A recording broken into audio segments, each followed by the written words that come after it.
ॿारनि लाइ दर्स लतीफ़ किताब पहिरियों असांजो शाह लतीफ़।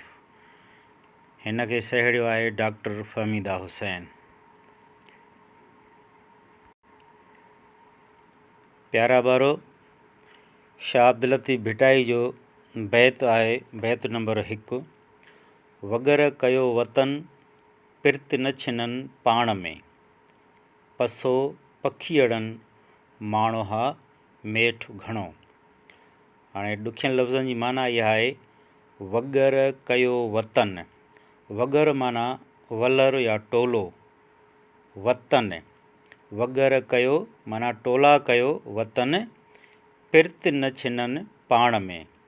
पिरत माना प्यार या मोहब्बत, इहो प्यार मोहब्बत न छिननि, छिननि माना छिनी धार कनि, इहो प्यार मोहब्बत छिनी धार न कनि पाण में। वगर कयो वतन पिरत न छिननि पाण में। पसो पखीअड़नि, पसो माना ॾिसो, ऐं पखीअड़नि, पखीअड़नि माना पखियुनि खे। पसो पखीअड़नि माना पखियुनि खे ॾिसो। माण्हू हा मेठ घणो। माण्हू हा जो मतिलबु आहे माण्हुनि खां या इंसाननि खां। मेठ माना मोहब्बत ऐं प्यार।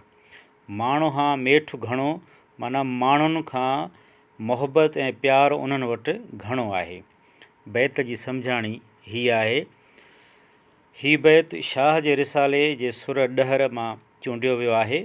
हिन बैत में शाह साईंअ पखियुनि जी पाण में गॾिजी उॾामण, दाणो चुगण ऐं ढंढ या नदीअ में गॾु गॾु तरण खे हिकु मिसाल तौरु पेश कंदे चयो आहे त ॾिसो त उहे कीअं न पाण में इंसाननि खां वधीक ॿधी ऐं मोहब्बत सां गॾिजी रहनि था ऐं कॾहिं बि हिक ॿिए खां धार नथा थियनि।